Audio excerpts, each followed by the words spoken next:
There is a peculiar kind of loneliness that hides beneath the praise of others. The more people depend on you, the more invisible you can become.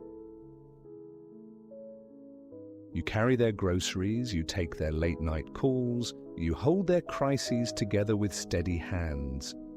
And yet when the moment passes, no one turns to ask, "How are you really?" They are grateful for your service, but blind to your soul. I know this ache with a kind of intimacy I wish I didn't. For years, my life was defined by usefulness. I was the one people leaned on, the driver, the errand runner, the problem solver, the quiet anchor in the background of other people's storms. My presence was measured in tasks completed, favors delivered, crises managed. People said I was strong, dependable, indispensable. I nodded, smiled, and accepted the compliment. But later, in the silence of my room, I felt the truth pressing in. They valued what I carried, not who I was. It is a strange contradiction. To be needed is to feel important. It gives you the satisfaction of mattering, the reassurance that you are woven into other people's lives. But when the being needed never makes space for being known, it becomes a hollow bargain. You become like scaffolding around a building, essential but removed once the structure stands. I remember nights when I collapsed into bed after running errands for hours. My shoulders ached from heavy bags, my voice was hoarse from answering calls. People had thanked me, some even with warmth. But as I lay there in the dark, it struck me, not one person had asked about the state of my own heart. Gratitude is not intimacy. Admiration is not love. Being indispensable is not the same as being seen. You can be everywhere for others and still feel absent in yourself. You can be praised by everyone for your strength and still feel unseen in your weakness. You can be invited into every crisis as a helper and still never be invited into someone's quiet joy as a friend. And so the question haunts me still. What if being indispensable is the very thing that makes you invisible? The world teaches us early that usefulness is worth. As children, we learn it in small, insidious ways. A tidy room earns affection. A top grade brings applause. Helping with chores earns praise. Over time, the message hardens. Love is something you secure by performing. Worth is what you do, not who you are. By adulthood, the lesson is entrenched. At work, you are rewarded for output, not essence. In families, you are thanked for sacrifices, not truths. In friendships, you are relied upon for availability, not presence. And so we learn to equate being needed with being valued. If I am indispensable, I am safe. If I am always caring, I cannot be forgotten. But this is the lie. Being useful is not the same as being known. A tool can be useful, a machine can be indispensable, but neither are loved for themselves. And when we mistake gratitude for intimacy, when we mistake utility for identity, we accept a life of invisibility. I recall countless hours spent in hospital corridors. I was the driver, the steady hand that got relatives to their appointments. I was thanked, of course. People expressed appreciation for my time, but as I sat in those sterile chairs, fluorescent lights buzzing above, the smell of antiseptic heavy in the air, it dawned on me, not one person had asked how I felt being there. They saw my service, not my sorrow. They saw the driver, not the man. That memory clings to me because it revealed how invisibility hides in plain sight. You are praised for your function and forgotten in your essence. People clap for your endurance, but never stop to wonder at your fragility. The image that has followed me through the years is of a pack mule, laden with goods, shoulders bowed under weight, vital to the journey, but nameless. Everyone depends on the mule, everyone praises its strength, but no one asks about its ache, its hunger, its exhaustion. The mule exists only as a carrier. That is what I became, praised for what I carried, but erased in who I was. I defended this way of living for years. I told myself, at least being needed means I matter. At least my presence counts for something. But slowly the cracks widened, because mattering as a function is not the same as mattering as a self. To be thanked for carrying is not the same as being cherished for existing. The sting of this lie is that it feels noble at first. You believe you are serving others, sacrificing for their sake. And in some ways, you are. But the deeper cost is that you vanish into the very role that wins you praise. You wear invisibility like a cloak, and the world calls it honor. But in the quiet of your own heart, you know the truth. You have been reduced to what you do, not who you are. For years, people asked what I could do, not who I was, and I let that be enough until the silence inside me grew unbearable. There is an image I cannot shake. An empty chair at the table, plate untouched, cup still warm. My chair. The one I had left behind after spending the day running errands, shuttling bags, making calls, filling in the endless gaps of other people's needs. I had returned home, weary, sat down briefly, and before I could even gather a thought, someone thanked me for all the help. Their gratitude was genuine, but shallow. A quick pat of acknowledgement before the conversation moved elsewhere. No one asked me how I felt. No one noticed the fatigue etched into my face. The thanks recognized what I had done, not who I was. I excused myself, walked into the kitchen, and leaned against the counter. From there, I looked back at that empty chair. It struck me like a wound. I had filled the entire day with labor, but at the table I was absent. I was needed, but I was not known.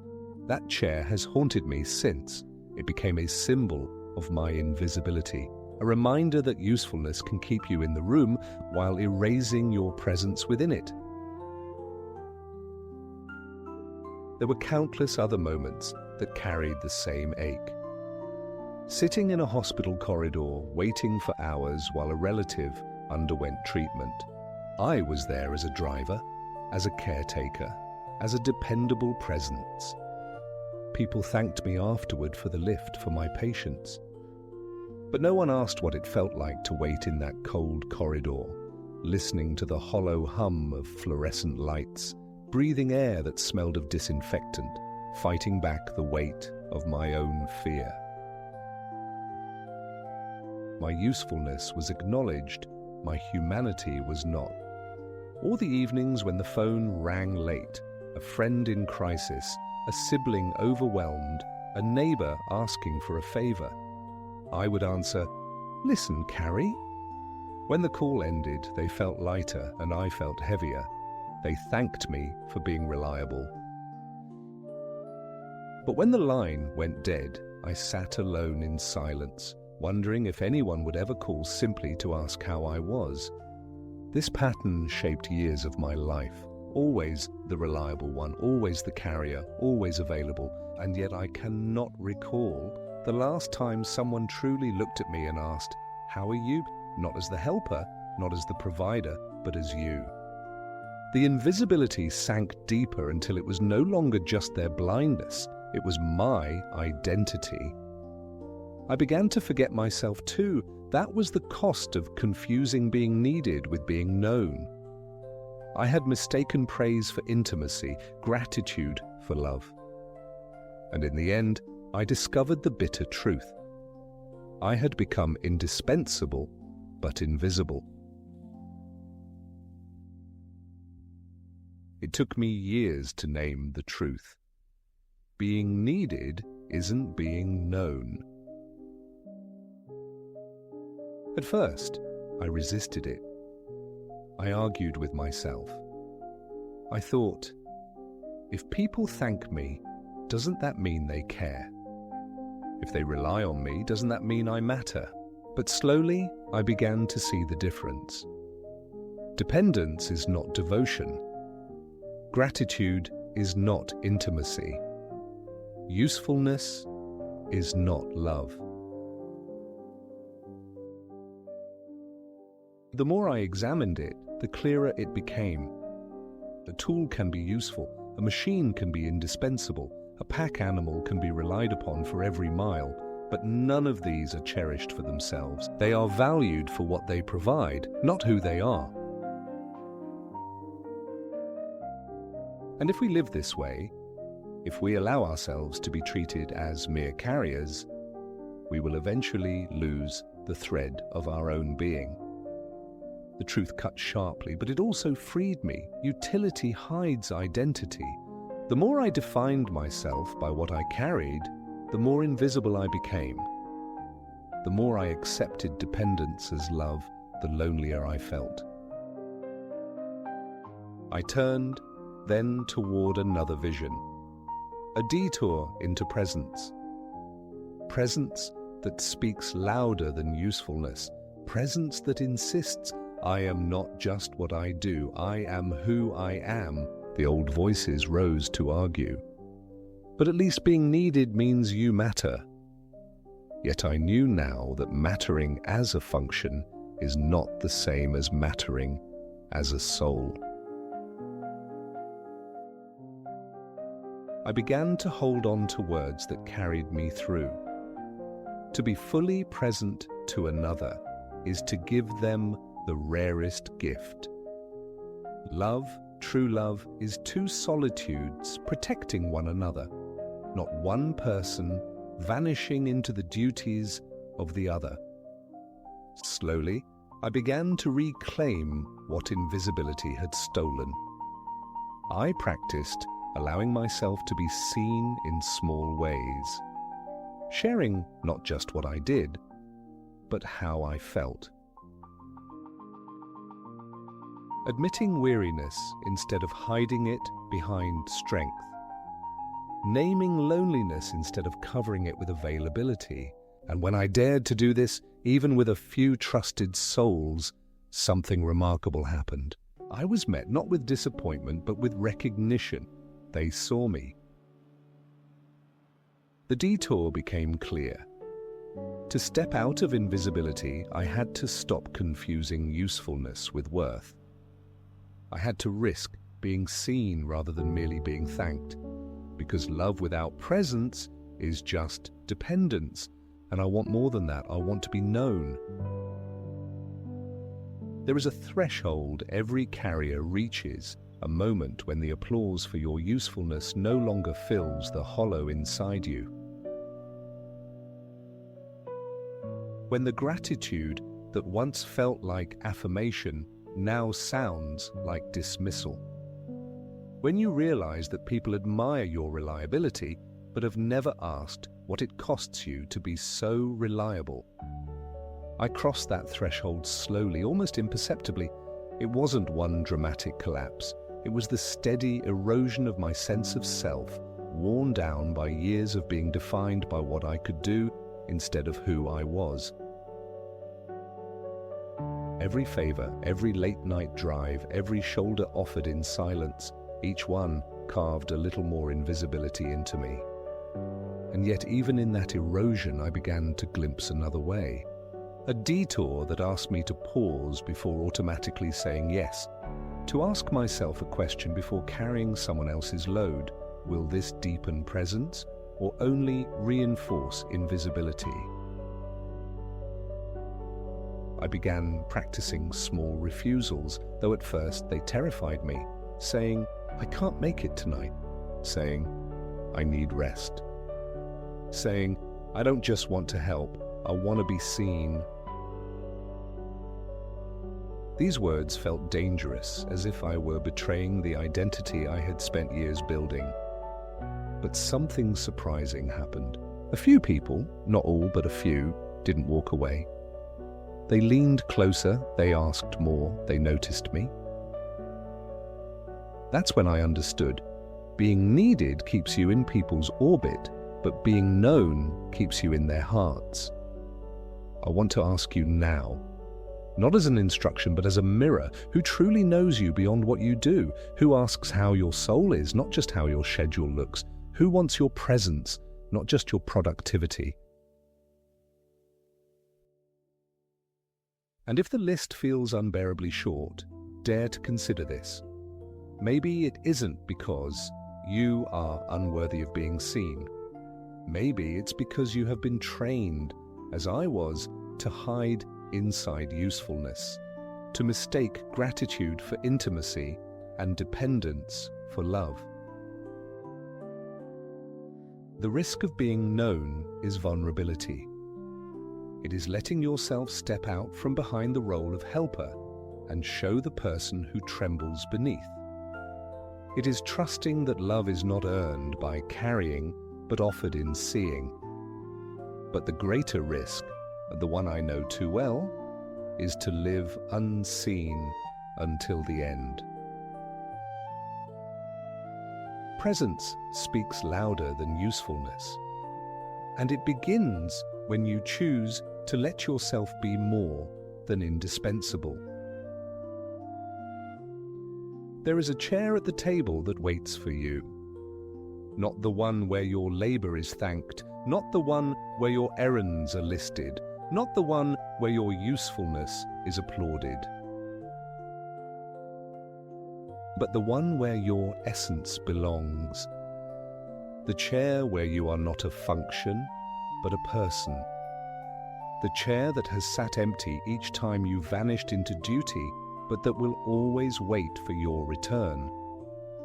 Sit in it. Even if no one invites you, sit anyway. Because your life is too short to live as scaffolding for others' stories. You were not born to disappear into errands and favors. You were not made to vanish into a role. You are not a mule. You are not a machine. You are not the sum of your usefulness. You are a soul, aching to be known. So let this be spoken over you as a benediction, as a blessing. Let yourself be seen, not just used. May you lay down the bags that cut into your shoulders. May you release the endless proving, the constant reliability, the identity built on being indispensable. May you discover that your worth is not tied to what you carry, but to who you are when you stop carrying. May you have the courage to ask for intimacy instead of gratitude, to seek love instead of dependence, to believe that your essence deserves recognition beyond your function. And may you risk sitting in the empty chair, even if it feels unfamiliar at first. Risk being still instead of endlessly serving. Risk being looked at instead of only looked past. Risk being known instead of only being thanked.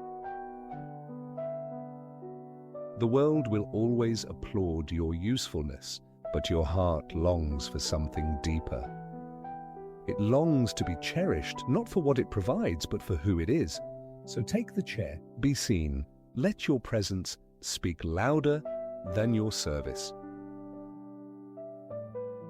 and may you never again confuse being needed with being loved, because love that does not see you is not love at all. And you, just as you are, without carrying, without proving, you are worthy to be known.